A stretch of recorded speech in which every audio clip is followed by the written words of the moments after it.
I guess it's our turn, huh? Finally. I know. It's called Overcooked. Overcooked 2. No, that's the game. Oh, is that the game? Yeah. What is? Oh, you told me that you love that game, by the way. I do, and I think that's what inspired me to open up a Jumbi. And do it in real life, right? Yeah. Yeah. Wait, is it Overtime? It's Overcooked. It's this game. No, the show. show. No, it really is Overcooked. Can's nodding. JK Overcooked. Let's go. It's the Joe and Steve episode. Hell yeah, bro. Hey, it's great to see you. I know. Always man. great to see you. Yeah, it's always a treat. We live in Las Vegas, but I never see him because he's always in Hawaii. Like, I feel like I got gypped. I feel like every time I'm there, because I'm there like every other month, right? Yeah. I'm literally there to just do yard work, clean the house up, reset, and then I'm out like a couple days after. But at least you have people staying at your house. Yeah. Which is good. Because that's the thing too, because But they don't do any yard work. No. So many people are moving to Vegas. Yeah. And it just works out so well. Yeah. Yeah. Well, now's the time where you shouldn't move to Vegas. This is like we're here June 1st. Don't move to Vegas. It's hot. You're going to hate yourself for moving there. But I'm telling you, the rest of the year, it really is the fucking place. Yeah. I think so. I just wish that I could clone myself so I can enjoy the winter, fall, spring Vegas. Not the summer, though. No, not the summer. Although the strip is kind of cool during the summer. It is. Because it's so cracking. If you like that energy, like the people watching is hilarious. Oh, dude, it's the best. No, it is the best place for people watching on the earth. I mean, if I had the time, I think I would just sit down there and just watch people and probably document. Like, you ever see somebody like a person where you're like, where the fuck does that person go? Yeah. I would love to just take a camera and actually follow that person for like a whole day and just see what the hell they do. It's like real life 90 Day Fiance. Exactly. No, because I see a guy with like a shopping cart, and it's not just a shopping cart where you think the way that you're thinking because you're a judgy person. He's got a business, and he's got like a bunch of like stuffed butterflies in it or whatever. Like they look like they go in the claw machines, and he's like walking around like basically dressed like an elf. And I'm like, where does this guy go at night? And like, what is his name? And like, who is he selling the stuff? Yeah, he's selling this stuff out of a shopping cart. Shoot. I saw this when I was like hanging out by the Tropicana. I want to know how many he's actually selling. That's what I'm saying. Right? Like, does he clear out at the end of the day? Is he like, look, does he go to Shark Tank and he's like, Mark, I have so many orders, I can't fill them. But it must work. Yeah. Like for them to be out there, right? Yeah. Because some of these street hawkers, like, they've been there since I was a child. Like the guys with the flyers giving out like the clicker guys. Yeah. They've been there since I was a kid. For sure. So I'm like, some of these things are like proven and tested. 100%. And by the way, this is kind of like I haven't seen this guy in a while, so this is how we catch up with each other. But, you guys are here to listen to like why, how we met, I think is the first thing that's what the format is per Ryanime. I hear you, bro. We're back on topic. You know what's unfair? Yeah. Is they got to free roll. I know. But then for us, we had to have a format. Well, you're the boss. You do whatever you want. I know, right? You don't have to listen to Ryanime. Why do you listen to your employees so much? You've always been like that. I always hated that about you. You know why? It's because I basically hire people so that I don't have to run anything. Yeah, I've noticed that a little bit. But you actually know what the best thing about you and the worst thing about Bart is? What? Is that you're a person who wants to hire people so that they can do like their work. Right. And Bart wants to micromanage them out of existence and into quitting. And I say that as a brother. I love Bart. That's so funny. But it is a fact. That's why he's laughing. That is a fact. Bart just wants to hire a puppet that he can move the strings on. Bart wants the extendo claw. Yeah. That's his employees. Is just the extendo claw to be a clone of who he is. That's it. He's like, oh, if only technology can clone me. Yeah, that's it. Because if Barbell could be like 50 Barts, oh my God, it would be perfect. It'd be misery for everyone who wasn't a Bart. Right. No, but that is, I think that is a good quality of leadership when you can like stand aside and let people do what you trusted them to do while you hired them, right? Bart's really good because he's so particular and he knows exactly what he wants. Bart's a genius, bro. Yeah. So he's a genius. I think this is why we were able to balance out so well because I could give a fuck about so many things. Oh yeah. That like I need someone like Bart who does care so much about so many things, right? He cares about things that he cares. He's like the guy who don't cut the pillow tag off. Don't cut the tag off the mattress.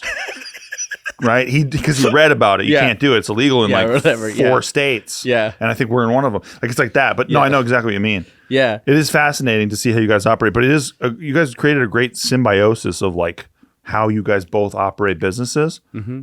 Couldn't have done it. I mean, how long have you guys been in business together? It's insane. Nobody lasts this long. I think this is our 16th year. It's insane, bro. Yeah. It's insane. It's been pretty wild. It's kind of weird because I've never approached this like a business.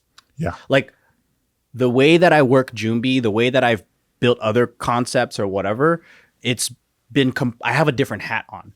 And it's probably because I don't have Bart to lean on. So then I know what's not there. So then I have to take on the role of like, you know, some of the areas that I probably wouldn't want to take on. Yeah. You are one of the most unique people I've ever met. And I actually mean that like in the best way. Like I really don't think I have a bad thing to say about you. Oh, thanks, bro. No, bro. Likewise. I really mean it. Like I think you're one of the best dudes I've ever met. Like I actually like in a weird way look up to you even because you are just such a kind person. Like I've said before, and then like it happened in real life. I don't know how much I can say it, but like I was just saying at one time, like we're doing a JK episode and we were kind of going deep on something. And I was like, dude, Joe, it was the one about you for 20 minutes. It was like, oh, when I wasn't here? Setting up, like, what are we going to ask Joe for 20 minutes, right? And then I was like, and it was like, hey, like Joe, I was like, Joe would take the shirt off his fucking back if you're like, I like your shirt. And like we had a friend who had their car stolen and Joe just gives her his car. Like that's the most Joe thing ever. He like literally did it. It's like not something I'm saying that he wanted to do and she said no. He actually did it. Yeah. And like that's, you know, it was like how I am with crypto. I find a gem and then I'm like, see, it's working out. When I saw you do that, I was like, see, I'm fucking bank shotting this shit. Yeah. It was great. I think we're very similar in the way where it's like it's not fun to be the only one winning.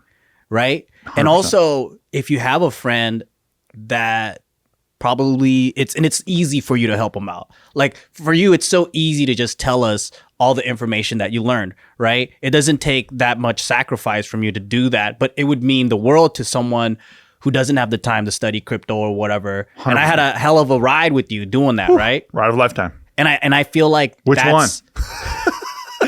Oh, so many. But I feel like that's basically the same way that I think, but I express it differently, or like I give differently. And I also believe that like you gotta protect your group. Yes. Like so if Me people too. are in trouble, like you don't send thoughts and prayers to your group, right? You have to actually do something. And so I mean that's just how you should operate. You know, it's just the way the world should work, or else it's like, why be a friend, or why, you know? Dude, loyalty is everything to me. Like 100%. And that, you know, a lot of people say that, but like it really is so important to show it, right? Like I think you do that like basically all day long. Yeah.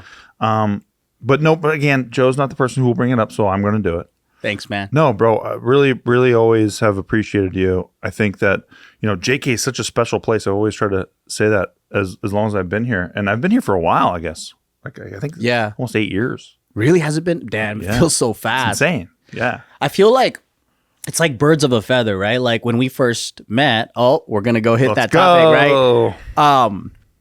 It was at Tim's roast. Yes. And then Nikki's already been a guest because I think Taryn Southern. Yeah. She introduced us because she was like, "Oh, Nikki's so funny." Yeah. You know?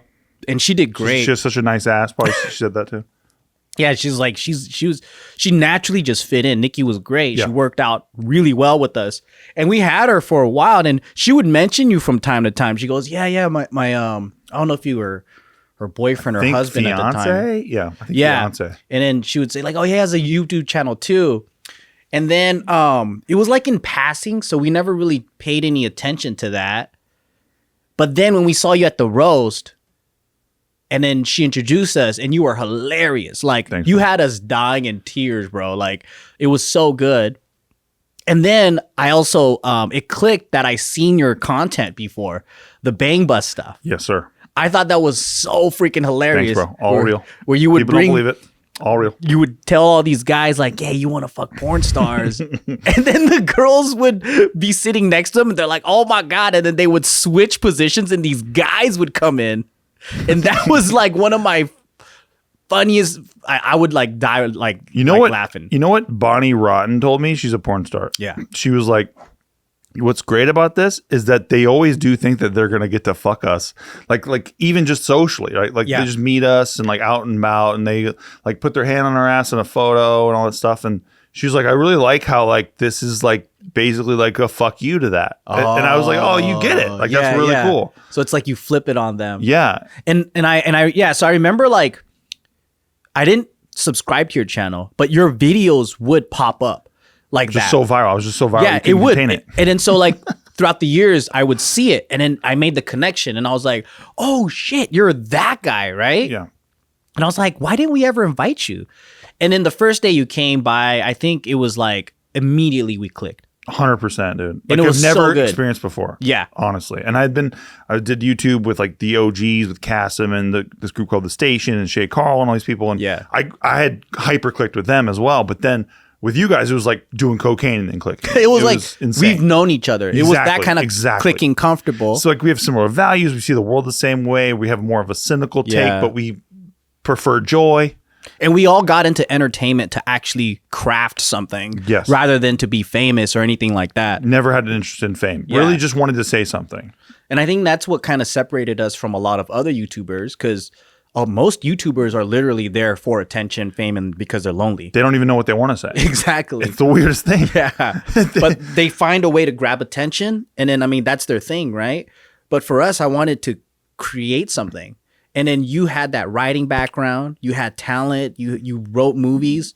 And then so I think like... I think my average IMDb score is like 5.8. What does that mean? It's really good. What's that out of 10? Yeah, out of 10, yeah. It's really good. That's above average, to a kid who went to school and like barely got through. That's pretty fucking great. But I think that's where our deep respect came from. Is like you were an actual like master at your craft that we loved, which is comedy. And at the time, it was like dope because it was almost like we got to draft, LeBron on our team. Oh, but dude, I don't agree with that, but I really appreciate that. But no, I mean honestly, you guys. I like I said, I look up to you personally, and I look up to what you guys built here, like more than anything as well. Like I've always said this about the room. I say like I wish that more people knew how important it is, like what you guys built here, and like how people can still say whatever they want. And maybe it's because you guys just figured out how to like find a certain group of people who are just gonna ride with you no matter the fuck what. Our fans are like they're hardcore, bro. Yeah. I sat next to one on the plane today. Yeah. Her name's Aaliyah. Yeah. And she was like, you better shout me out. And I was like, okay, Aaliyah, I'll shout you out. But she was like, I fucking love you guys, love JK. And but the best thing is that she's like 23 years old. Yeah. Like how the fuck did we get Aaliyah? She was like, what, 11 when she started watching? Dude, yeah. Like we raised a lot of people is what I'm realizing. Yeah. There's people that are like, you put me through college, adulthood, whatever. Now I'm a 50-year-old man. Yeah, bro. Legit, it does feel like that. When did time fucking pass? It does feel like that, dude. It does. But no, but so like it's captivating to see like what you guys created, and then for some reason maybe YouTube just hates you guys enough, or they don't pay attention to us. Yeah, they don't pay attention, so they don't know what we're saying here, right. and like because I've seen people get their channels taken down for less, right, than what we fucking do on the weekly. I know. And it's probably one of the beauties of like being so niche, but not too freaking popular. Right. So then like if we were too big, then like mainstream big, then it's dangerous. Yeah. Or like if you have too many sponsors that are like, that own you basically. Yes. Because the bigger your company is, the more you have on the line, the more people you need to like make sure their jobs are safe. Like there's just more things that make you go, I guess mainstream and safe. Yeah. And I fucking hated that, It's one of the worst things about commerce and just like advertising, because Right. we all need it. Yeah. Right. Obviously the ads are great. Like we do it off the record and it's brought to you by, right? So Yeah. we need it. It's great. It helps. But then it does suck to have a corporate overlord. But Yep. thankfully, for some reason, like I said, I know. it's not like you YouTube got gods are blessing us. It's not like you got hymns who are like, hey, you better fucking be chill about this topic. You know, when we're laughing about like, Yeah. or like when we're laughing about like some guy who got mangled in a fucking car accident. And hymns is like, hey, you better be careful. That guy has a receding hairline. I know, right? Or we're trying to like sell lawn care service, and then like right after the ad read, Bart is straddling Anthony and like humping him from the back. You know, he's mock fucking his face. Yeah. And that, by the way, actually happened on our Dude. show many, Yeah. many times. So, But we've had so many years of just like memories and laughs here. dude, this room, the amount of laughs that's bounced off these walls is insane. It's pretty. The energies. I think there's definitely some residual laughter here from all those years. What do you think changed? Like, because I've been here for a long time. Yeah.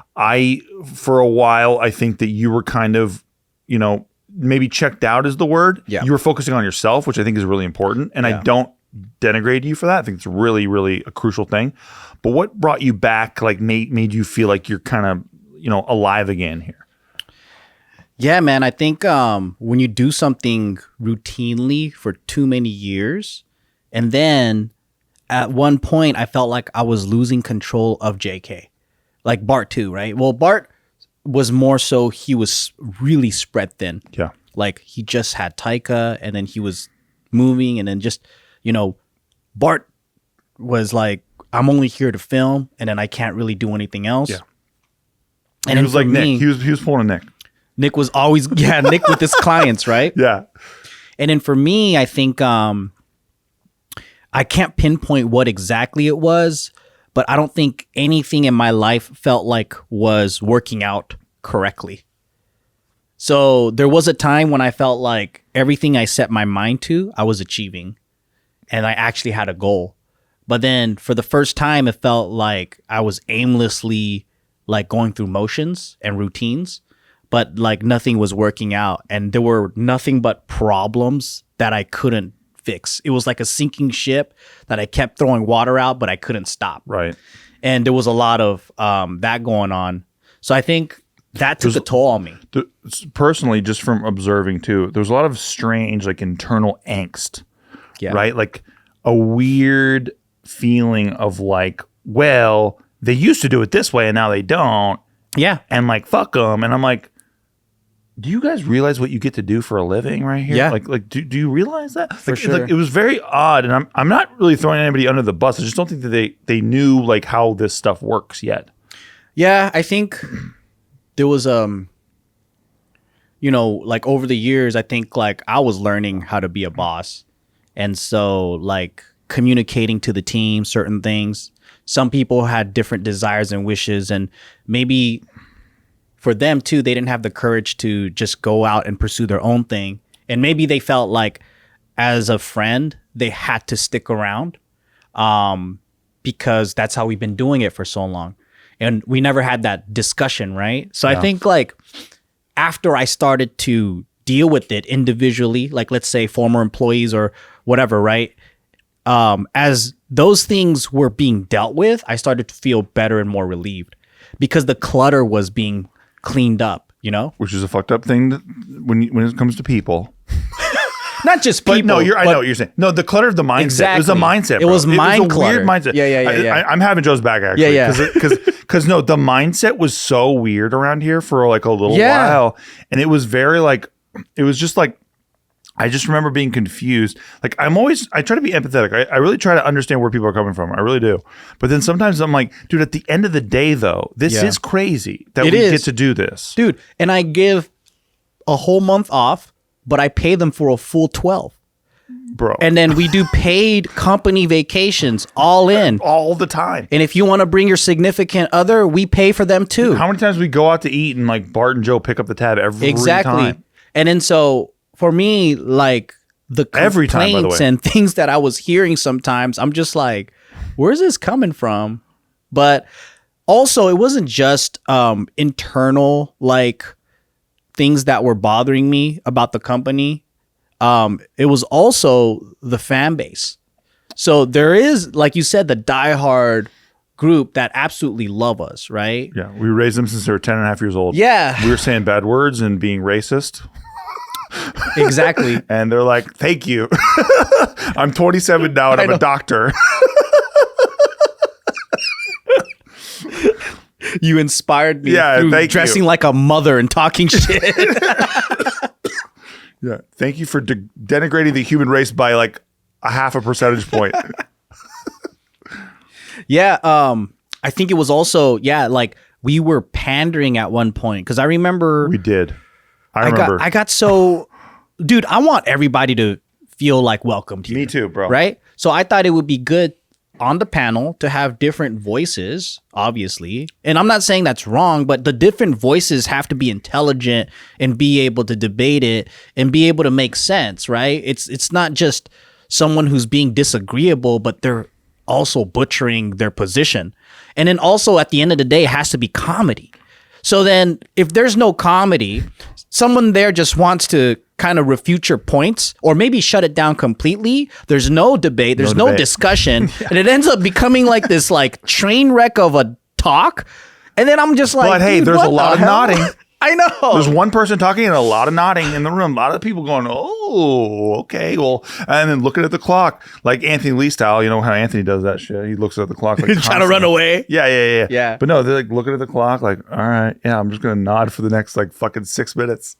And I remember everyone was paranoid, even in the whole comedy space, about cancel culture 100%. During lockdown. So then we started becoming super careful boys, you know, because we were just like, oh shit, we can't be the person that we were before. And then it was weird too, because the fans that loved us for the same jokes that we pulled just a year ago, they started to virtue signal and they would just be like, oh, I'm mature now. I don't like these jokes anymore. And I'm like, well, fuck you then. I know. What did you like last week? I know. It was fine when you were laughing at us and other cultures, but then when it became about you or something, you know, now you're fragile about it. What are you talking about? I know, dude. What'd you like 10 days ago? Like compared to now? No, but that did happen to a lot of people. And honestly, we kind of were trying to, I think we overread the room probably. Probably, yeah. Right? And we overreacted probably. Yeah. But bro, the circumstances of the time were so weird that like, it's hard to just say, well, I blame us for that. It was one of those things where all comedians, dude. Like it was the main, like big names, powerful people, everybody, dude. Everybody. Even like YouTubers like Jenna Marbles quit because she's not back yet. I know. And I was like, the hate was so strong. She was at my wedding. I love Jenna Marbles. Yeah, she's awesome. And I'm like, the hate was so strong that basically she was just like, I don't have to even do this anymore. Fuck this. But that's where I didn't want to. I knew that there's no point in making the mad crowd happy. Like I still have at least 50% of people out there who love us. Yes. And why are we not talking to them? Why are we attending to the other people who are like frustrated at us? Where do you think that comes from for you personally? Like, is there a need to respond to the criticism? Like to defend yourself? Is that why you want to lash out and do that? What do you mean? When you know, I think all of us have had moments where we overreact to criticism. Yeah. Where do you think it comes from for you? Oh, I don't like how it was damaging the group. Because like, so for example, the girls of the group were very affected by the negative comments and stuff like that, right? Extremely so. And for me, I was really frustrated because I wanted to just focus on the fans that love us because there's always going to be hate. And at the same time, sometimes them just talking about us is good marketing. But then so good. Some of the members that were in our group didn't even want to become social media stars. So they're not going to, you know, take it as like the same way as someone who's prepared to be an entertainer can take it. Like you might, like I saw that as opportunity is like, oh, controversy. And it's fun because I don't know these people and, you know, they have an opinion, fine. But it keeps us kind of relevant. And then we can play with that. And then I think it's really, to me, there's no personal attachment to it basically. But like what I didn't like to see were my friends being so depressed and upset from the actions of these horrible people saying these fucked up things, right? So then I toned down my behavior because I didn't want to attract attention, negative attention, or even put them in a position that can get residual canceled because I did something. Right. You know, like that was happening to Gio where Bart would do something and then they would start bombing Gio's DM saying, how dare you allow your husband to do this and that? And then she was just getting stressed out, right? Yeah. So I was like, this is why I believe like having Careful with Boys, I feel so much more like chill. Because like we don't have to worry about that layer of like. Everybody in that room has each other's back. Right. Everybody. Yeah. And it wasn't always like that here. And that was kind of the problem. Because I also felt like, hey, I have your back. But then they were so worried about the commenters that they turned on us because they wanted to separate themselves from us. Right. Like, oh, I'm not like that. You know, I'm not racist like them or whatever the fuck. I'm like, what the fuck? They would say that shit in the room. I know, bro. And I was like, wait, what the fuck? Yeah. Wait, what the fuck? I'm like, last week, again, 10 days ago, didn't hear you talk like that. Now. Yeah. Yeah. And then so like now you're joining this mob that because you're so afraid of them saying hurtful things to you, not that you actually believe it, because when the cameras are off, you make the jokes with us. We know what you said. Right? Yes. And then so those are the kind of things that were really like pissing me off because I too. was seeing the true colors of certain members. And I was like, name them all. But I was like, I'm doing all this work to protect and I'm doing all this stuff to hold myself back so we don't, whatever. But then like, but I don't know. It was just a weird time, right? Yeah. I don't know what your perspective was during that time. The same as you. It was very frustrating. It was very weird. And it wasn't like, it's not like I have the tablet with the truth and I'm trying to show it to everybody. It was very like murky, right? Everyone's just trying to figure out what the fuck's going on anyway. I think now we're able to talk about it in retrospect because we dissected it. But in the moment, I didn't know that's what was happening. Like I didn't know they were the culprit or the audience was the culprit. Like I was just in there like, you know what? Something about this isn't enjoyable anymore. Exactly. And I always, like I said, I try to root for people's takes and their opinions, and it doesn't matter if I agree with them or not. I just want to understand where they're coming from, and I think that's what helps me be like emotionally intelligent when I'm talking to people. Yeah. But with this, it was very much like, okay, I have your back. I can see myself having your back, but then I'm like having an out of body experience. I'm like, you don't have ours though. Yeah. If we're not saying the right things, you don't have our back. No. And that's when I'm like, these I guess 17 walls, however the room is shaped. So weird. We're not shielded here now. Yeah. It is different now. Yeah. It's much different than when I came in and we hit it off and like we had that fucking like, oh, don't worry, we're in a comedy writer's room and we can say whatever the fuck we want.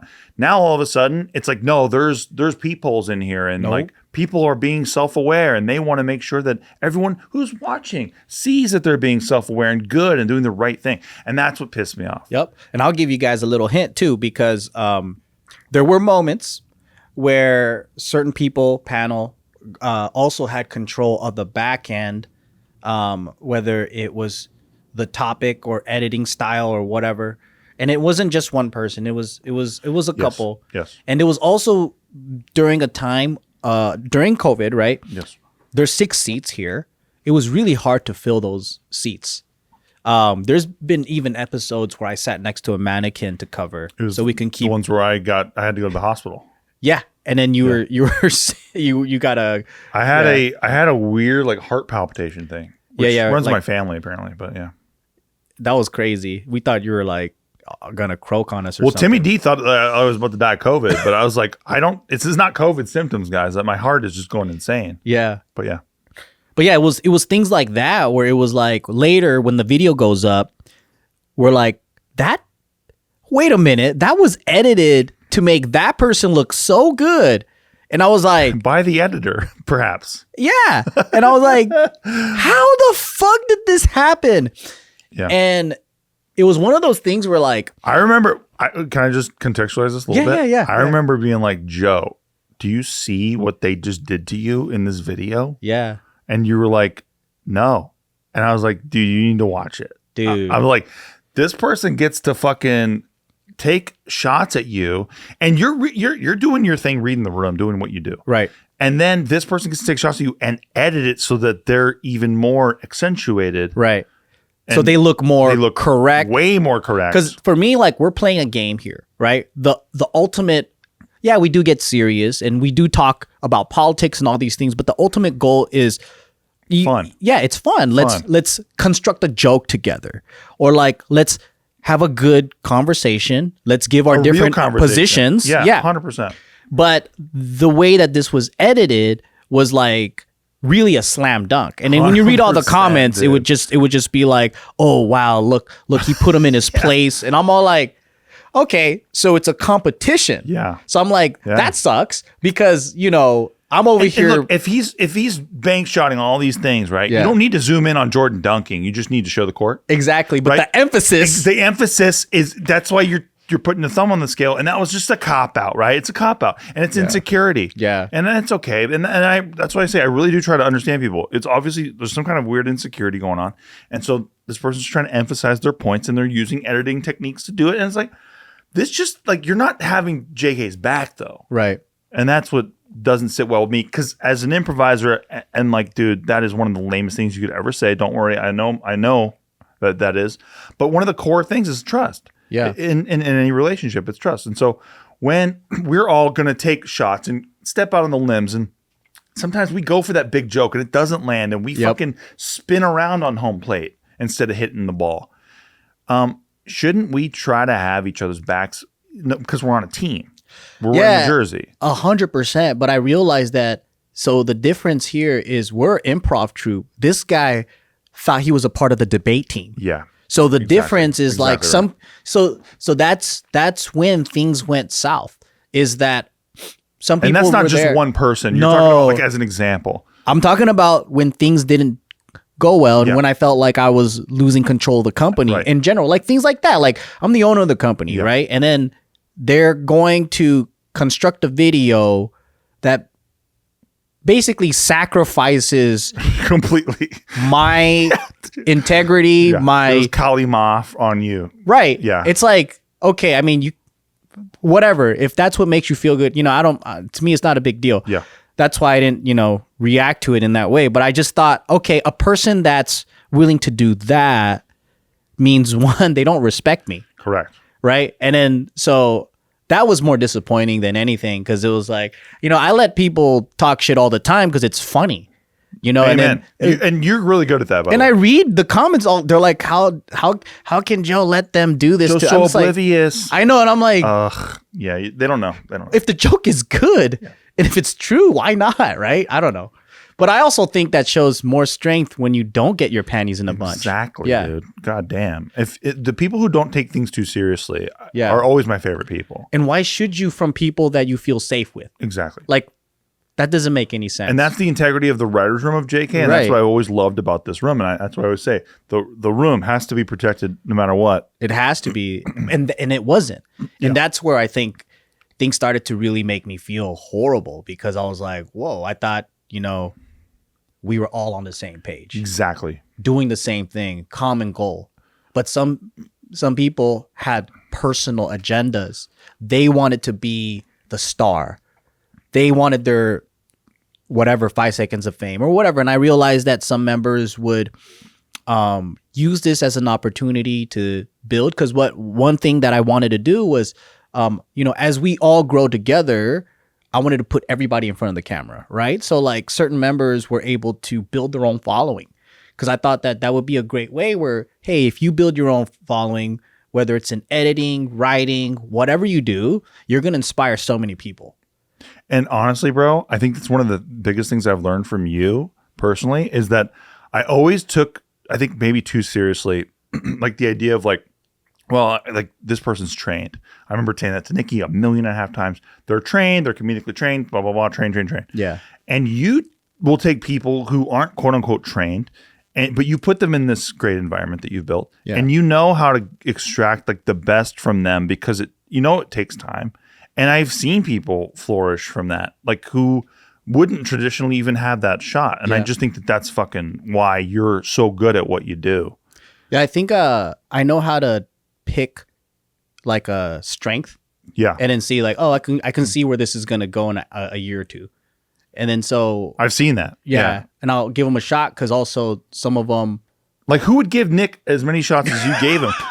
Who in the world? And we all love Nick. Yeah, right. And we love him. Yeah. And there was something there, like even as he was Deflector Nick and all that stuff for a long time. But we love Nick. Like it's so funny how much we love Nick. But like it is, and like the Careful Boys, right, as it exists today, which is a totally different thing. Group. It's a fun group, bro. Yeah. And when we have the core Careful Boys, no one's a comedian. No, and that's my favorite thing, bro. Not even, bro. What am I? I'm a tuber comedian. But what I'm saying is like the core group of the Careful Boys is my favorite group. Yeah. And I can't wait.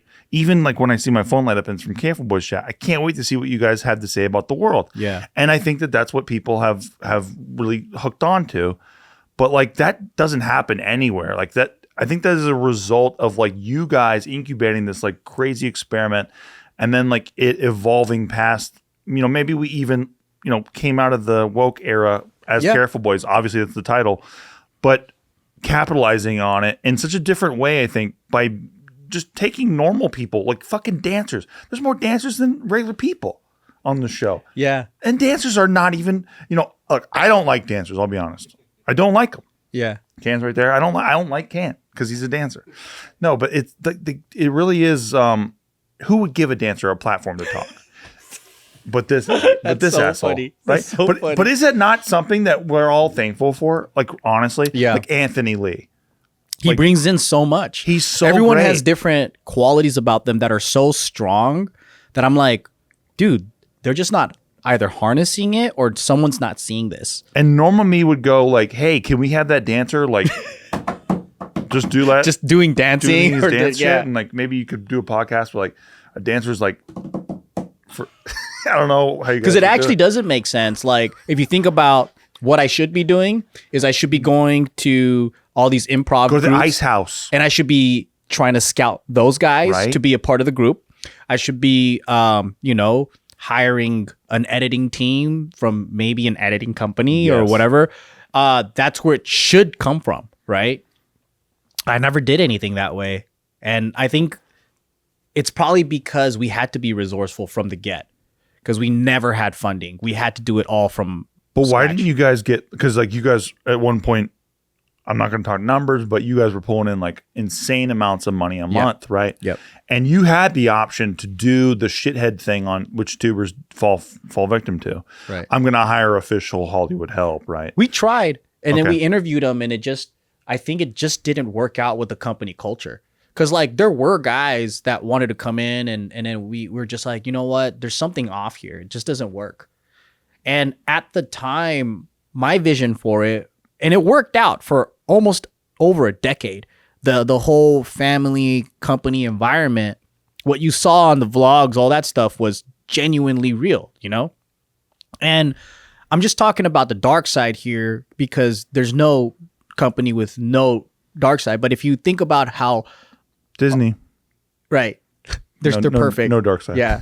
But if you think about in general, I feel like compared to my other friends' businesses and all that, I feel like so lucky that we were able to go for such a long stint without the issues. Even the issue that I just brought up right now with like maybe this guy, or gal or anonymous person, maybe they edited something for their own ego or whatever, not for the benefit of the group. It was still harmless compared to what like the nightmares that my friends have witnessed. Were you still, I mean, I think the way that you framed it was really good because you almost viewed it as a personal failing. Yeah. That like you were there sleepwalking while that happened almost in a way. And like, I think that happens to everybody. There's a flaw in the system. There's a monkey in the wrench and you're like, okay, I acknowledge that now. Yeah. And I think I didn't foresee certain things about human nature because I just couldn't believe that some people will be that, like they want validation so badly.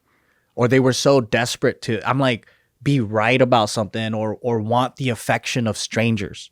Because my mind doesn't operate in the same light where, if the negative comments don't affect me that much, I just assume that people in my group wouldn't be that affected. Yes. But then they are. Like, it took out Julia. Like, it destroyed her for years, but right? Dude, I said that before on a JK video, and people are like, he's lying. That's not why she left. I'm like, no, she literally said that. That's why she left. Like, what are you guys talking about? She said it in I know the video. But they don't want to accept it. It's because you guys are toxic. All of us. We're just too toxic. Yeah, but I think the people that were toxic, they don't remember. Right.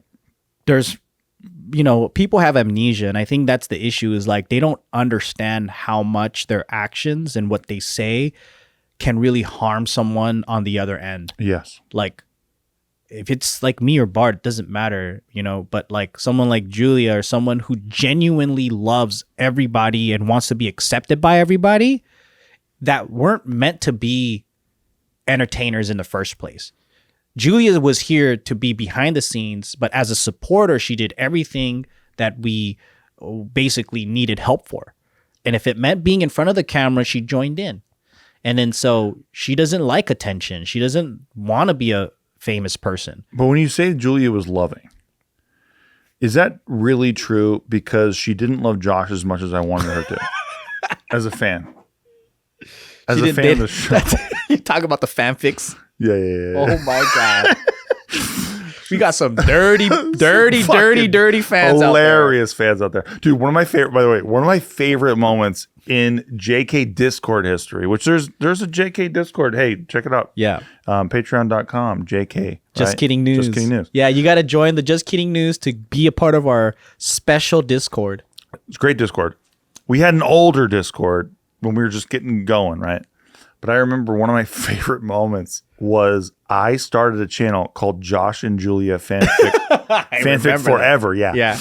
And I was just trying to enable the whoever amount of people there were that were trying to get Josh and Julia together. And I was like, this is so funny to me. I can't handle it. So I'm like going to use whatever I have to bring it up into the surface.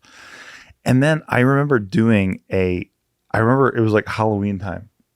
And I remember writing I was like, it's sweaty on the set of Just Kidding Party. I'm like, Julia's like, oh my God, is the air conditioner broken? And Josh walks in the room. He's like, I just checked. Yeah, it's definitely down for the count. And I remember Sean, who is a JK legend. We love Sean. Sean was so scared and nervous about what I was going to write next that he started deleting everything that I was saying. Yeah, he was deleting everything that I was saying because he was like, this is so risque. But the fact that to him it was so risque, it was just so fucking funny. It's so funnier than anything I could have written. Yes, exactly. That. He was like, I can't believe. He's like, is Steve going to have like Josh and Julia do simulated fucking on this? That was my. He's like, I can't even get to the blowjob part. We gotta cut. Dude, I was on it. Well, my bit was just going to be about like all the equipment at JK is not working, but like with sexual undertones. Yeah. But then he couldn't handle any of that even. He thought you were going to go straight into the fucking cum shot. Wow. Just like talking about the infrastructure at JK is not great. Yeah. But yeah. It was no. I do remember that. Fun. So fun, a gem of a person. I love Sean, but that's what I'm saying. Like with this unique group, right? Like Julia does love everybody. Yeah. Like Julia, I get how fans go like, oh, Julia would work with this person, even though she's like had a boyfriend for like fucking years now. But she is a special person, and the idea, right? The little like dark corner of that is that people think that like somehow JK chased her away, and it's like, oh, she literally thrived from JK. That's why she says happy birthday to me till this day, every freaking year, all the time. I know, but people can't accept it. They need the dramos. Yeah, right. But this is what I mean by like, there's always going to be these crazy folks with wild imaginations, agendas, right? But it's like we should never forget the actual fans that love us, the silent ones, the ones that watch. They don't comment, they don't participate. They don't have an account. No. They come out of the woodworks too. Like when there are videos like on JK where we talk about it, they do come out, and then you'll just see all of a sudden 1,000 comments on one video saying like, we're still here. And so love that. I love it too. And then the best part is seeing them face to face.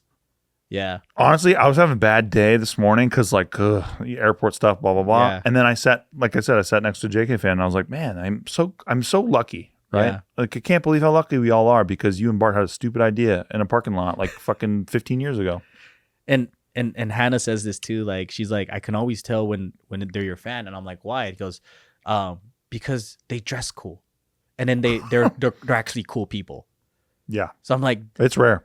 that we're lucky, right? That we Yeah, have for fans that real. are just normal human beings. Legit. Yeah. Yeah. Because some of the other fans, I'm just like, man, like you got some weird incels, or like you got some they're like horrible looking people. Bro. Dude, I'll send you a link to it. You'll like this guy. Oh yeah. But he does toy train stuff on YouTube. And can you imagine his fan base? Like, fuck, dude. Like some of these, he probably has like 6-year-olds and 50-year-olds that look like 6-year-olds. exactly, dude. And you know that he's like at the airport, Yeah. or he's like somewhere social, and he's like to his wife, he's like, yeah, this guy's like, hey, can you put a dildo in the front of the fucking train? And I'm like, god damn it, dude. He's like, yeah, I just want to get on all fours in front of that fucking train on them train tracks all tied up. And like, oh my god, dude, really, you're my fan? And then like he gets some 6-year-old kid too who's like, hey, I really like trains. Oh my god. And he has to have a whole conversation with them. But he's like, here's my fan. Okay, cool. Oh, he's on my Patreon. All right, yeah, I gotta be cool. I gotta be chill. Oh shit.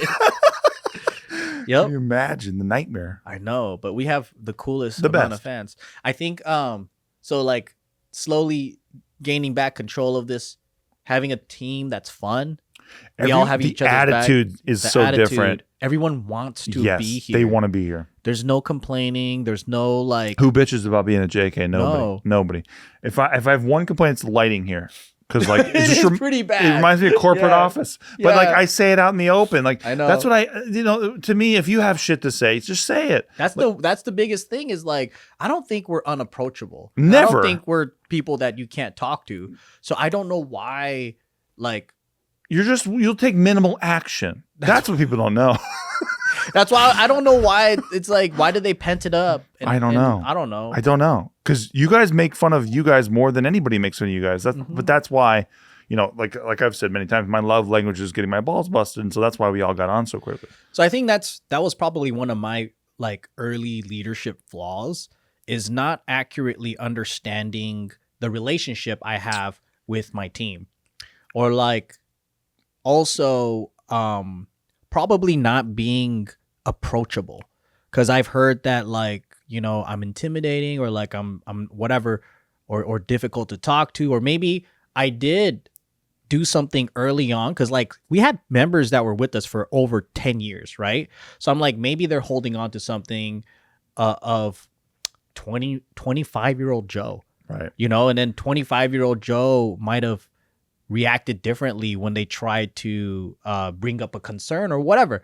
And then maybe they didn't, forgive me for whatever reason. 10 years later, they might still think I'll react the same way. I don't know. But Sure. I think there's definitely some baggage there that I'll take responsibility for.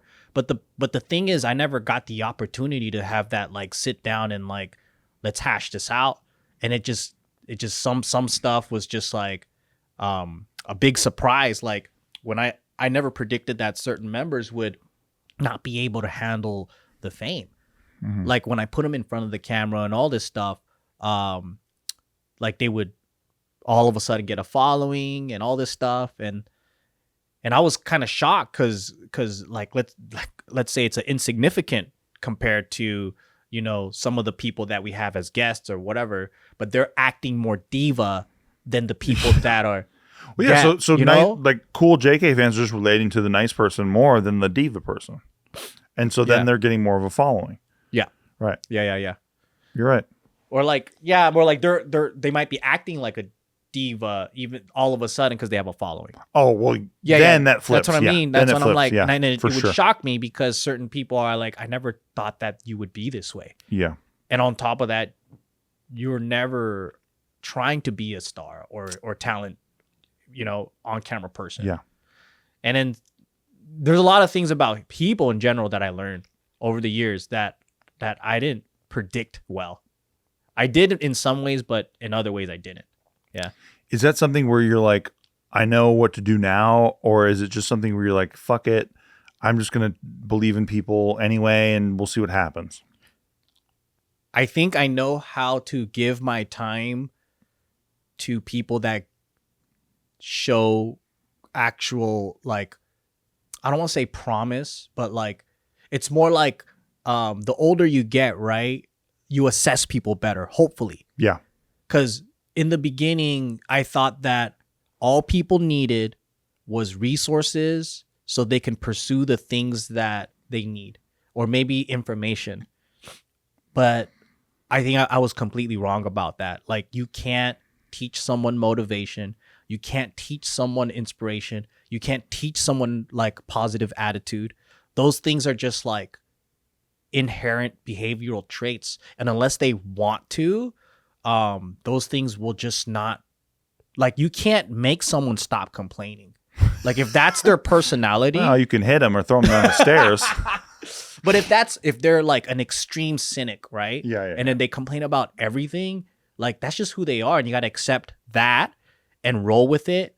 Because let's say like you're in a creative space and you just need an environment where people are brainstorming, not someone who's like shutting everything down. Then it's my fault as a leader to plug in the wrong person in this group for that kind of environment. Instead of molding them. Where does Bart come in with that for your process? Like, you're plugging somebody in. Is there a conversation, or is it just like, I'm plugging somebody in and Bart's just like, I trust you? In most cases, people were plugged in out of necessity. And I don't know, like, we're both very like, hey, we don't know what the answer is going to be, so let's try it. Unless there's like a hard no. Like, there's certain times when I gave extreme, like, I had to fight Bart on certain things. Yeah. Like, in the beginning, there was another competing website, not YouTube. I don't even remember the name now. Because they got so wrecked by you guys. You wrecked them so bad, you don't remember the name. Yeah, but it was another website called, I don't know. But they were actually paying. Okay. So this was during the time when YouTube wasn't paying. Yeah. And Bart was like, we should jump onto this platform because they're paying their creators. And then I was like, no, YouTube is what everyone's using. It's going to be Google. It's going to be like the platform. So even if it doesn't pay, it's probably going to be. That's tight. Dude, Bart was so stupid. In your face. Dude, Bart was so dumb. But there's only like, I mean, I have to search like to the beginning of our, business. No, that's really good. To dig something where I that's had to good refute them on. You had a gut instinct on it. Yeah, but there are only certain things like that where I'm like, if I don't have a hard stance, I don't fight them that much. Yeah. But with people, how about with people? With people? Is there conversations? Is it like, because we have guests in all the time. Like, is there, you guys check in after, or how's that go? No, actually, it's been, I think the organic growth over time, like, because if you remember, the way that we built was basically, I need this person, or I just need a person to be here. You know what I mean? Like, yeah, sure. Like, even Gio, it was like, hey, we need a girl for this skit. Can you find someone? Nope. Or the girl last minute bailed, the actor bailed, so now Gio has to play. Right. I think you're one of the more toward the end where I actually chose. So like, after being a guest for so many, I guess, years before we actually committed to having you on board, like as like a salaried crew. Like officially, like that. I think it's because, well, one, like we liked your taste of comedy, but you also had skills. Because, we wanted to write a bunch of scripts. Yeah. So it came in the form of like maybe a consultant or someone that would, but then you just ended up being a part of the writer's circle. Yeah. Yeah. And then from then it was like just having you on consistently as like a host, or even before that, just consistently on the show. Because after David stepped away, we just needed you. But it worked out well. Yeah, it was. Yeah. I mean, honestly, I mean, and we all love David. There's no shoes to fill per se. I always love David.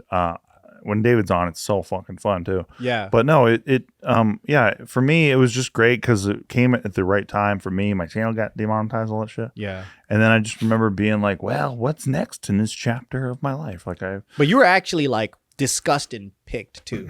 It wasn't because like, well, David's gone, we need Steve. It was more you were already here consistently. I never got that impression from you guys, and you guys are very like not official when you guys do something like that. Like there was no ticker tape parade or like a handshake, like send her a handshake with a photo. Yeah. It was very much just like I just kept getting booked every week, and I was like, I guess I'm like regular now. And I think Nick went through that recently too, and like Anthony went through that recently too. And we all kind of had a conversation about this like while we were walking, like so I don't know, a month and a half ago. But no, it's just funny how you know I do appreciate that though. Like it is not stressful in a way. Yeah, because you don't like put that on someone. And it's literally like we just date until it's like, you know, this makes sense. But I do respect you guys and what you guys built so much that I didn't want to presume. Like I didn't want to go like, well, I am a member. You know, I really liked you guys and like didn't want to presume anything. Yeah. But when that kind of got confirmed to me, I was very happy. Obviously, the day I I told Nikki the day that I met you guys, like I got in the car and I said I could do that every week forever. Yeah, and it doesn't feel like work. And I've never said that about anybody. Right. Like I and I'm not kidding, and I'm not dissing anybody in my past. I'm just saying like there are drawbacks to shooting things sometimes. And that's normal. It's very normal. Right. But like with you guys, it was just like I was hanging out, and like you guys say for your why, like why you guys did the show.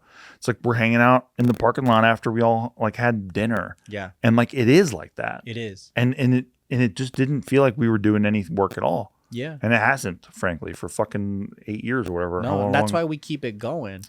We take a 40% pay cut for it. Hey, I look forward to every pay cut. I know. Yeah. And it's funny too because we keep growing in subs. But it's like now. Yeah, finally, right? Because we were going down. We were at like 1.8 and then 1.7 and then it goes right back to 1.9. It's going to go back to 1.8. I'm telling you. Yeah, dude, I was actually catching up with you guys with a dead channel.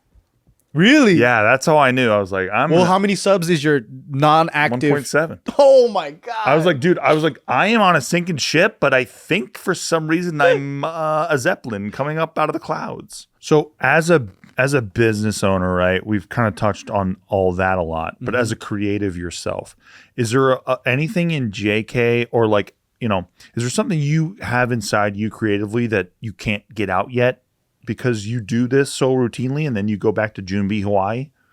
I think during COVID and the whole cancel culture and all these things, right? Like that was the first time when I felt like people used to love me for this comedy and now they hate me. And I know that wasn't true, but you know, in that moment it felt like, that's your mindset. What's the point of doing this if you're going to turn on me?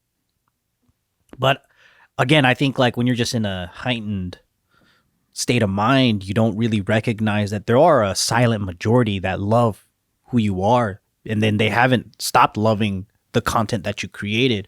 But also what was discouraging was, you know, jokes on Instagram was getting like taken down.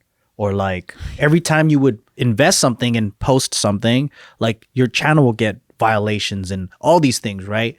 And then you're just like, well, fuck, if it's going to harm the business potentially, then what am I allowed to say? Scary. And they're not clear about it. And that was kind of scary because I think like, I don't care about a bunch of people like saying I fucking hate you. But if it means now all of us, like I can't do this anymore because the channel's taken down and I can't, you know, even afford like to keep this place open. Like that was scary.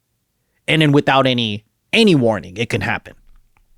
So I think that definitely played a role in my mind because I never had to edit. I was able to like freely speak and I do still, but it's so much different than 2016 Joe. Yeah. Yeah. I don't know. How do you feel? I mean, your channel got absolutely butt wrecked. I got murdered. Yeah. Bro. But no, I feel like almost, well, I always feel fortunate, right? I can't believe I'm still even doing tubes like this long. And, you know, me and Nick have been doing our podcast for like fucking almost 5 years or whatever, 4 years. Yeah. And but I always remember why I started it. So it's like, you know, with our podcast, right? Our shit they don't tell you show. We started it because we were like we're really in love with each other, and like we can't believe that. It's not like one of those people that's like, I have millions of dollars. I'm like, I can't believe everyone's not rich. It's like, it's like I can't believe that everyone settles was our thing. Right? I see. Yeah, And so that's where it started from for us. It was like the spark that started it for us is like, man, the shit that I wish I knew growing up about like, oh man, I wish that people knew that like, you don't have to go for your first relationship or your second relationship or your third relationship where there are things that are serious and they're missing. You can really wait it out, and you can actually just like get that right person to come in and click for you. And actually, our producer, his name's Mark, and he actually just, he's been listening to us because he's been fucking producing our show forever. He just met like the chick of his dreams finally, and he's like a divorcee, and like he just stopped doing the normal thing, which is like, settle. Right. Everyone who's suffering around you says relationships are suffering. You're going to suffer too. That's what relationships are about. Right. And he just like zoned out of that and just focused on what he wanted instead. Yeah. And it changed his life. Yeah. And I live for that. Because when you connect, it's a completely different feeling. Bro, look at you. Yeah. I mean, that's... You broke up in my living room. And look at you now. You're a married man. Yeah. We can finally talk about that. I love that. I know, right? It's so sick. Congrats, bro. Thanks, You've man. had the craziest come around ever. I know. And then, I mean, when you asked earlier, like, what was one of the what gave you the clarity and what gave you this energy and the new turnaround? And she's a big part of it, Clearly. Yeah. Just having her gave me a lot of stability. Women do that. Like, for guys that are like me, that are just constantly on the go, and like we're not thinking about the future in the way that we don't women have plan. the capability, bro. No, they think differently, but I like the different. It's a good kind of perspective that I don't slow down and think about. But she's go in her own way. It's just a different perspective. And when you can really like, I'm sure man, like it's just when you can work together on that, it evolves into something better. Yeah. And it gets better and better. And that's what the weirdest thing is. When you have each other's back and you have trust underlying all that, it gets better and better and better and better. It does. We just celebrated our 10-year, me and Nikki, our 10-year anniversary together, our 6-year anniversary married, because we basically got married on the same day that we got together. 10 years. 10 years, wow. Bro. And like, I wouldn't have it any other way. Dang. Like, I don't really have a bad thing to say about Nikki other than like just hilarious, nitpicky, like funny things, right? I do with everybody, including especially myself. Yeah. But yeah, no, it's very it's honestly like a beautiful thing when you have your person, like because your person's like you're bound, like you're already have like you're bound to the earth almost, and then you can kind of start to reach out of that. And I've seen that with you because you were very constricted before. Hannah. Like you were very like protect Joe first, and you were in defense mode. And I completely respect that. And even as like we were doing live streams and I was sending bitches into your DMs after, they're like, I was like, okay, so just so you know, like as we leave the live stream, the next place to go is directly into Joe's Instagram DMs. You were so funny, but you basically alley-ooped a lot of hookups for me. That was awesome. Dude, I was just Rodman. But that was a really great healing process. Yeah. In general, just like going back into the game, feeling desired, dating. Like a lot of people, they hate dating when after a long relationship, but I think you helped me make it fun. The type of people I was dating to, they were all very cool and like, it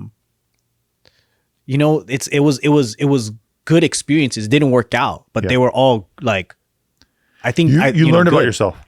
Yeah, like I haven't seen you doing. It was good since I've known you. Yeah, and then I think everyone I should try and achieve that, but I think it's like if you're not in it, you don't know that that's the thing to do. Exactly. And I think because the majority is like what you mentioned, settling.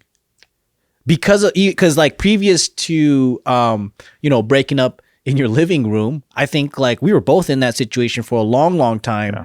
Because I think the worst thing that can actually happen to a relationship is two people who are kind in a way where like we had a lot of loyalty and duty to each other, and we stuck around thinking that we had to, because nothing was technically wrong. Like there was no major like infidelity issues or like massive lying and like hurtful abuse and whatever. It was just like two completely different life goals and mentality people that are like always friction. Exactly. Because it's like we're just You're a risk taker.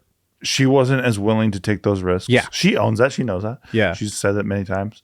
And I'm friends with both of you. Yeah. And I am like, yo, you guys are wonderful people. I love both of you separately. But then Please be together separate. we Please can separate. be, you know, It's just combustion all the different time. philosophies. Right. Hey, I don't believe in crypto. I believe in crypto. Boom. Right. Right. Like it's like those.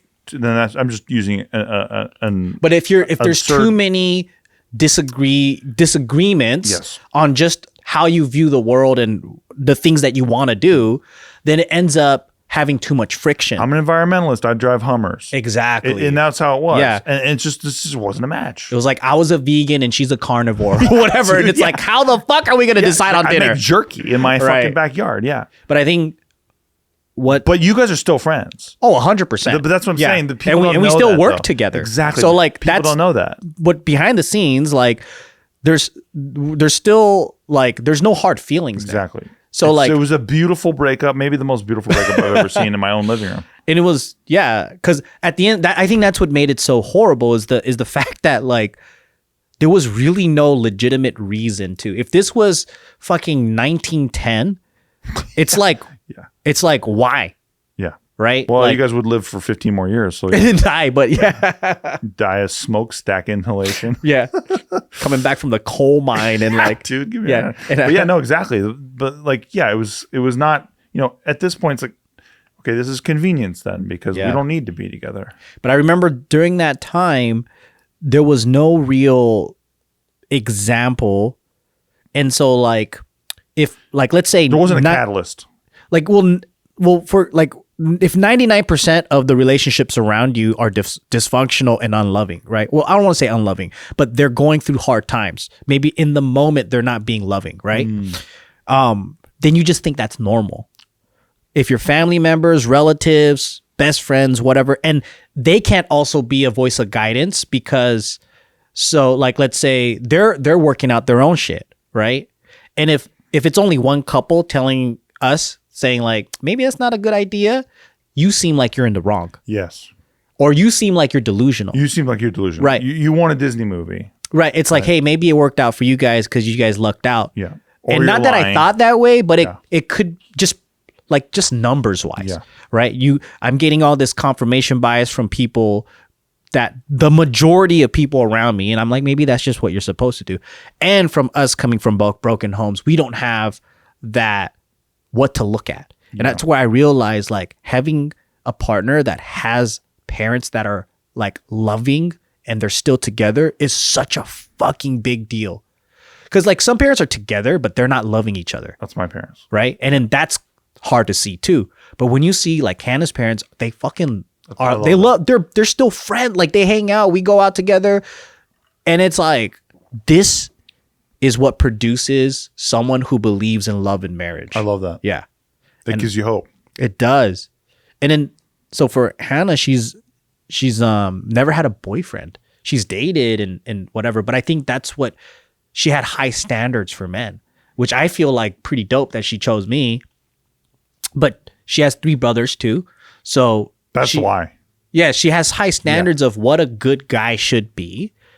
Her dad stuck around. And then she also, after an argument, like you said earlier, we're here for each other. So an argument happens, but it's about to solve, and then the teamwork, right? Yeah, I have your back. I want to understand. And it was the first time that I've early on in our relationship where if we had a disagreement or anything, it was diffused immediately because I realized that, we're just trying to figure out what the other person is really trying to say. I wish more. If I could just take a piece of like a sentence and just emblazon it and put it on every fucking wall, it would be that, because it really is so important to do that. You and me had a mix up one time. Yeah. And we had a dust up and it was like very brief but it was settled in like the most loving way.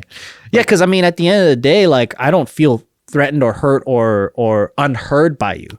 You felt the opposite. You felt heard because it was like, yeah. We went from like, hey, Steve, what's this about? To total. You hear me, and that's what you were saying to me. Like, okay, yeah, wow, thanks for listening to what I was saying. Right. Because you came at me pretty hot, but I was like, oh, dude, like I didn't know that you were taking it that way. And someone else was pissing me off that made me. It was not me. It was not me. Yeah. It was but my energy was up because they were like, well, you felt like you could talk to me. Right. You didn't feel like you could talk to this person. And we found that later. But that was, but it was a beautiful moment for me. And I, like I said, it doesn't matter who you are, but in conflict resolution, I wish more people could just root for their friend. Like it doesn't matter that my friend's like yelling at me. I am rooting to understand where my friend's coming from. And and my friend is a rational person. That's why they're my friend. That's why I love my friend. So I know that we're going to get there. And we did. And it was fucking squashed immediately. But that's the beauty of communication like that. Yeah, but it doesn't help because most people go like this. You know why you fucked up? Joe's quoting himself. Right. They'll first say, let me tell you why you're a fucking bitch. There's nothing better than our own mistakes, right? Like nothing better. Yeah. Do you know why you fucked up? Exactly. Exactly, dude. No, exactly. Or, well, do you know why you were being a bitch tonight? Let me tell you 10 reasons why you're a fucking idiot. Oh, dude. I used to do like, years ago, I was doing shoots with this chick who I was dating. And she was miserable on set. Like when she's on set, she was misery. And like, it's one of those things where it's like, why are you doing this? First of all. It seemed like, do you really want to be an actor? Yeah, what do you? It's like, why you hate this so much? What are you doing this for? If you hate this, you hate waiting. Yeah, well, that's what this is. Yeah. This is waiting. This is like they're setting up lights and getting like the fucking temperature of the room, and they're doing like room tone, and then this bitch is like before we go do a shoot, like after all that, like we did like a day and a half music video, and then after that, she has the audacity to be like, wait, you're going to shoot? Why aren't they asking me? And I was like, because you're a handful. Dude, yeah. I didn't know how to do this other than just not even looking at her. Yeah. So I just went around our apartment at the time, and I was like, oh, I think I know why. I have a theory about this. And I kept on going up to like different pieces of furniture and like different things, like straightening things. Like I go straighten a little bottle on the table or something. And I take a picture on the wall and like straighten it and be like, I think it's because like, like when we're on set, hold on a second. Let me just fix this real quick. You're such a fucking cunt. And I think she needed the wake up call, right? Do you think she understood? I think after that she did a little bit more. I think most people go throughout life impulsively saying things and acting and not understanding how it affects other people around them. I completely agree with you. I think if you have parents who are well off, you're more likely to be an impatient person. Oh, yeah. And you're more likely to be like, they're wasting my time. Yep. But your time doesn't mean shit. They didn't book you for the next job because you're such a fucking cunt the whole time, right? Oh, my God. Yeah, but that, and that's and we've all been that fucking cunt. Yeah. Like at some point in our lives, whether it's on set or not. Like we've all, but it's good to have the perspective, and not everyone does. And that's always the frustrating part. I don't know. I think if more people were able to just chill out and think before they say shit, we would all be in a better place. But unfortunately, like, I don't know, human nature, man. But bro, if we thought before we said shit, like JKNews wouldn't exist. Wait, you're saying those jokes are calculated? Yeah, dude. That was one of the most absurd. I've seen a lot of absurd things in my time, but someone saying that we had a script, was, I think that takes the taco. That's a lot of work. That's actually kind of flattering. Possible. It's not possible. It's super flattering. It's so flattering. We shoot 20 episodes a day. And back then, we used to shoot about 30 to 40. Dude, we did 28 when I was on the show. We wrote freaking... Wow. Get out of here. I know. You guys, it sucks a little bit because you guys are like, well, when we were in the real war, and I'm like, I was in the war with you guys, but like, yeah, 28 episodes. But you're like, no, and the real shit was like, we're doing fucking 38 episodes and we're sleeping here. And I'm like, fuck. Like, But they were like 10-minute episodes, so they weren't. All right, that's a little better. Thank you. There's no off the records. Thank you. There wasn't an 8-minute episode where everyone's looking at the clock the whole fucking time. Earlier mentioned, I remember like the way we segued into this was the passion part of it, right? Yeah. Because I think where you were getting at with that is that like, so do you have time for passion? Right. Yeah. Because like JKnews is like a routine thing that we do, getting with the boys. But was it ever my true passion? Because back then I wanted to create content like in the form of narrative, like shorts, yes, skits, maybe even a feature one day. Right. And I think what I realized, and I had this talk with Bart too, because for me, I thought that my goal was to get into acting and create this character and tell these stories, right? And then I was like, why didn't I fight hard for it when I had that opportunity to actually do the movies and all that? And then I could have spent hundreds of thousands of dollars that I had on a movie, but I ended up doing other businesses and things like that. And I realized I just love building businesses with friends. I hated Hollywood. I hate the smoozing. I wouldn't. Me too. I never want to sacrifice myself to do certain things if it just doesn't, if it's not worth it for me. So for example, like, I mean, you actually made movies and you actually were a part of that world in the indie space, but you already seen a bit of it. And isn't it exhausting? Because we're not like that. When Trump won re-election, I remember being on the phone. I'm not going to say where or when or anything, but I remember being on the phone, and I remember people from a major motion picture company being like, my friends are gay. Are they about to go into a camp? And I was like, what in the fuck are these people Are we going into they're going to send gay people to a concentration camp. They're going to send my friends into a camp. And I was like, what in the fuck are these people even talking about? I was like, what are these?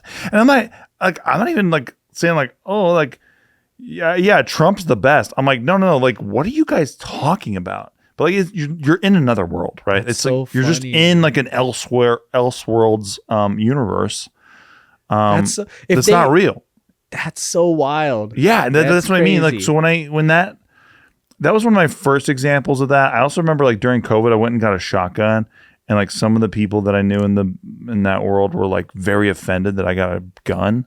But I was like, I don't live like in this like nice area you guys live in. Yeah, so they could live in gated communities with armed guards that do the dirty work for them. Bro, I was in Van Nuys. Yeah, that's crazy, man. I was like, it was on the border of Van Nuys, but like it was, they only changed it. Like they had like a city, provision to call it something other than Van Nuys, so property values would maybe go up. Yeah. But like, bro, it was Van Nuys. Yeah. And so, but these people are like, why would you even get a gun? That's insane. You're going to go shoot a school up or whatever. And so when you start to hear people talk like that, you're like, I don't think that we live in the same world. Yeah, for sure we don't. Because I believe in like a single mom needs a gun. Yeah. Because there's somebody who's more powerful than her. Exactly. And they don't even need to go to the gym. Right. They're just more powerful than her. Because there'll be guys like, I could handle them with a bat. And I'm like, yeah, but what about my grandma? Like, like. Exactly. Yeah. And then so Hollywood was just full of just people I don't vibe with, Same, bro. And then I have support from my community, Asians that are, that's always been trying to get out there, break through. And they made strides. And I'm glad that there were people that were willing to do a lot of the things that, I just didn't want to.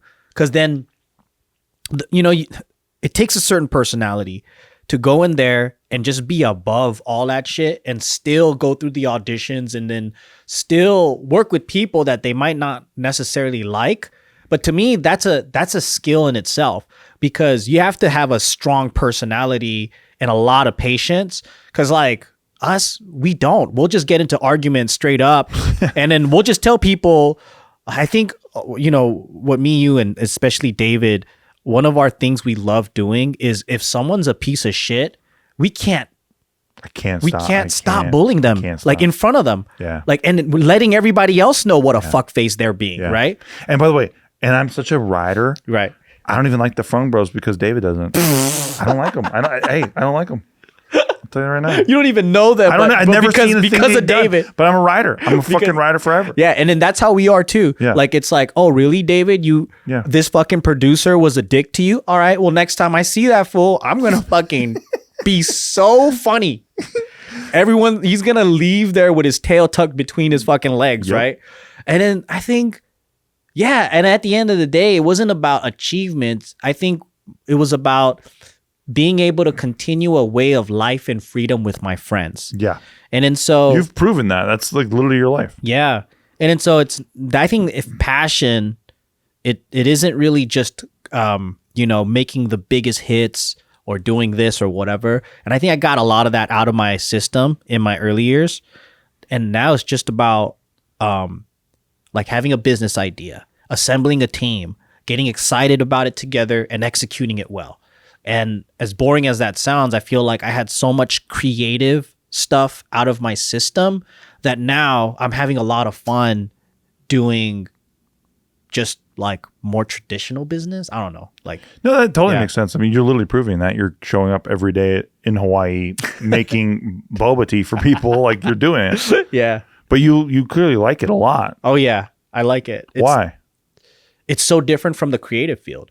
Because like in entertainment, right, there's a lot of emotions, there's a lot of dreams. It attracts a lot of people who just can't function in the more left brain world, right? And me too. I'm that, right?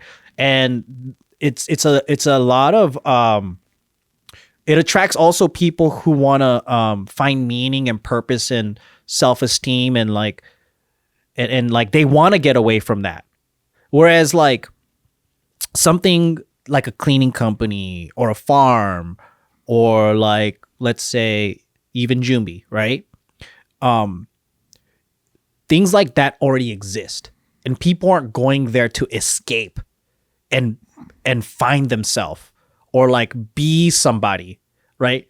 Like people don't be a boba barista because that's their life passion. They end up opening up their own boba shop if that's their life passion. Yeah. But it's typically someone who wants a fun, cool job during college or like, no one's going to be as passionate about the product as I am and my team. But at the same time, it's like, it's a good transition for them. Or like if you have like a factory or something, right? Like people are going in there to get the job done and then they're done. I don't have to constantly deal with people's egos in the same way. Do you think people go to Tyson's Chicken and they're like, I just love chickens so much, and then they go there and they're like, fuck. Fuck, what? I thought this was gonna be like a nice thing with chickens. I wonder what their job interview is like. So I love chickens. Chickens. I fucking love them. But no, so as you see, so this is interesting. As a business owner, you see employees come in and it's a transitory thing. They're just trying to get through college or whatever. Yeah. Is there like, I always wonder this because corporate always does the slogan bullshit, like the fucking rah-rah. Yeah. Do you even bother or do you just read people? No. Good. Well, it depends on the company culture. Some people are really about that. Like, bro, like, I don't know. I think people just have to ask my employees on how they like it. Yeah. But how do you approach it? Of the rah-rah corporate, like, hey, prepare daringly today, guys. Hey, good morning. Prepare daringly when you're making the tea today. So our model is prepare daringly, but I think you don't have to be so pretentious. Yeah, like I choose a lot of chill energies. Some people do have hype energy, but I like people who are very comfortable in themselves. And sometimes there are people that are like very shy, but if I see those qualities about them, I'm like, yeah, you'll gel well with everybody else. And they all work really well together. Surprisingly. I love no that. Drama. Yeah. Sidebar now. You're a married man. Yeah. We can finally talk about this. Yes, I know, right? As a married man, do you have advice for people out there who are looking to get married? Hey, you've been married for a year. I've been married for a year. But before that shit, like, I've been in many relationships, long-term relationships, several years where I lived with my partner on many occasions, right? And on top of that, just like a lot of dating and hookups too. So a lot of fucking and sucking. A lot of fucking and sucking and licking and slurping. And whining and dining. So if you look at it traditionally, that means I probably divorced like 5 times already. Because just back in the day, like if you actually moved in with the girl, lived with them and all that, like it's kind of the same thing. The only thing that's different is that you're actually life planning with someone you're married with. Your family. Yeah, and then you see life a little bit differently. But even with girls that I was dating and living with, it felt pretty close to what it is now. It's just that there wasn't any future plans. Yeah. Love it. The advice would probably be pay attention closely to how she treats her family and her relationship with her family, if she has family. Love that. Yeah. That's so interesting. Why do you say that? Something that stuck with me, that my mom told me early on. She was like, you could date all these girls, but you're marrying her family. So like you could date them, but is that your father that you want? Is that, her sister that you want? Like it's her family you're marrying, not her. And then, so I was like, what does she mean by that? And it just kind of stuck with me. And I would always observe the family of the person I was dating. And I'm like, am I going to have friction with this person or not?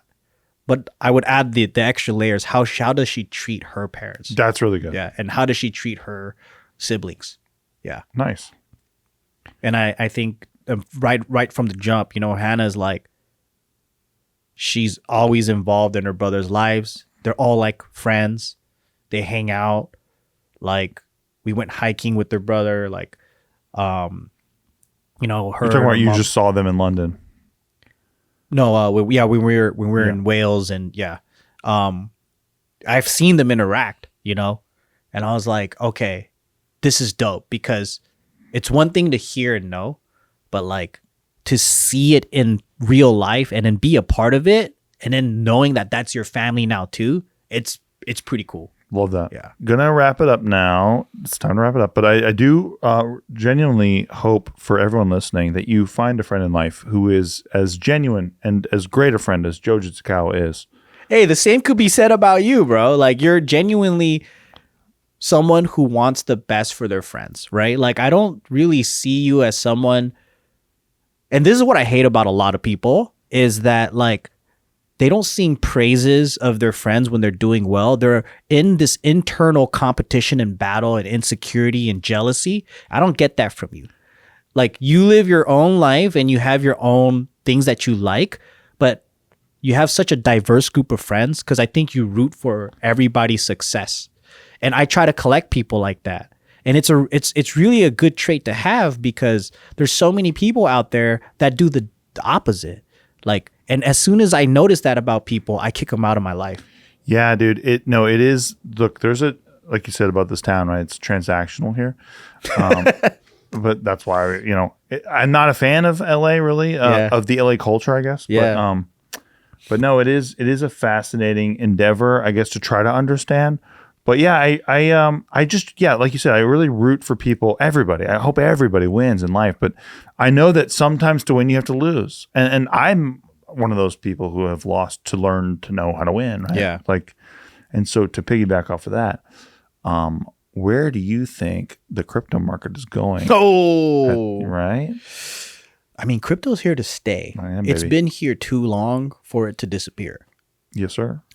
But I think it's going to be, like the stock market, but is it going to go in the same, like, so for example, when the economy tanks, right? Like, when exactly? Yeah, like the trend is typically what? Stocks first, then real estate. And then I'm wondering like if crypto and stocks will be parallel, or will we see like would it be an independent market, or like will we see a different? I don't know. Like yeah. Well, it's interesting too because we've been in the crypto market for a while. Do you feel like the crypto market is something that you want to be part of, or is it something that you feel like as a movement? Oh, right? Yeah. Oh, 100%. I'm waist neck deep into it. Yeah. And I'm also very competitive, and I'm so angry that I lost 1.6 million. 1.2, baby. Right? That a part of me is like, no, I'm going to lose 5. That's right. Next time. You know what I mean? And I'm going to lose 4.8. Let's go, baby. Go, baby. I first lost 800,000. The next I lost 1 point. Let's make that 5 million. Hey, but how much you put in? That's the 10 million, baby. Right. God, imagine. I know. I think it's going to be one of the things where people are like, you work so hard. You probably shouldn't just waste it on crypto. Well, look, my whole thing is like small amount of money into a big amount of money. Why are you risking a lot? You don't have to. If you're any good at it, you should get sick multiples. Right. I'm up 80% right now on the market in the last 6 months. Who the fuck else is not really around? You look at shitty ass Cardano, and I'm looking at you, all Cardano holders. 14% in 6 months. It's all you got. I mean, let's just tell the real truth. Everyone bought it early, thinking they were going to pump it together in unison. And guess what happened? They fell prey to crypto YouTube. And guess what happens on crypto YouTube? You buy the thing way too late. It's so saturated. Everyone fucking knows about it. And you get wrecked. You hold the bag. Congrats on holding the bag. But it to me, it was just like Ripple Part 2. Like, exactly. I know I'm going to get ripped apart for saying this, but it's really, that's what it is. That is what it is. The market what do you cap do with it? is You so stake it. fucking huge. The supply is insane. The fucking market cap's insane. What are you guys doing out there? There are gems out there. Gems in the darkness. Gems in the woods. And that's my game anyway. And look, I got killed with Luna, of course. Yeah. But guess what? Still cashed out 6 figures. And guess what? I'm still up 78% in general against all you assholes. Well, yeah. Well, in 6 months. Your principal, you got to look at it this way. It's like, what did you come into the game with? Exactly. Like 10 Gs? Exactly. And you turned 10 Gs into what, 300K? 28. And it, right? Or 28K. 28 into 250, 275. Yeah. That's all I see. Though that's how I see it as. Yeah. I see it as this is someone who put 25K, that turned it into 300K, that turned it into almost a mil. 735,000. Right. And then, you're still free rolling. That's just free rolling, right? And dude, I haven't ever put 6 figures into crypto. Right. Never gonna. Yeah. I mean, you got to earn it, right? So it's stages. The method is stages, right? My method anyway. It's like you do a small amount of money into a big amount of money, right? Then you take profits on that big amount of money, and then you reinvest, but you just keep it small. You don't got to fucking do this crazy shit that people do. Like me. Like, well, I put in $300,000. But you're a maniac, and you were loving it. Yeah, and I was. And you came back from it, and you actually won hard. Yeah, you get to 1.6 mil. Technically, I did 1.6 mil out of 110. I mean, that's what I'm saying. And because so at the darkest day of OMG, it was 110, right? Well, because when you told me, I think it was 2019 or 20. No. 20. I got you in 2017. When did you decide to sell your OMG? February of 2021? In 20 or 2020? I think it was 2019. I want to say, maybe it's 2020. I think it was 2020. No, when was the bull? Was it 2022 or 21? No, the bull started. The bull really started in 2019. But people, yeah, that was God. I can't remember off the top of my head. Okay. Anyways, you told me, you gave me a warning. Yeah. You're like, hey, I'm out. Yeah. And that's when I was like, all right, let's do it. And then we went to SNX. We went to SNX. And then we did AAV. Yep. Yeah. Well, I didn't get the AV, but Bart did. Yeah. And but then we rolled went to Luna. So when I got out at that time, it was 110K. Yep. 110K. We kept trading. I built it up to sick moves. 1.6 mil. And then boo! And I was able to leave with 150. Yeah. So technically, I'm up 40K. And I left with 100. Yeah. But motherfucker, it's about the gains, right? It's about what we did with the small amount of money. Yep. Take a small amount of money, turn it into a big amount of money. That's the point. That you can even do that is insane to people. People live their whole fucking lives doing a 401k and they don't even get there. And we did it in like, what, 10 months? Yeah. It's, and that's, so I was having a talk with Nikki recently, just to close. It was our, like I said, 10 years together, 6 years married. She's like, holy shit, you have turned like 20 grand into $1 million 2 times. Yeah. Since we have, since our wedding night. Yeah. I was getting people into Ethereum during my wedding.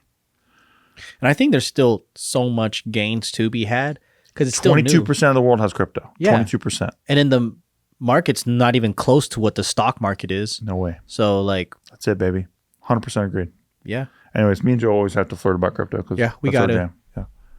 But hey, thank you so much for listening to Overtime. Yep. And don't forget to check out Overcooked, which is the new show. Overcooking, baby.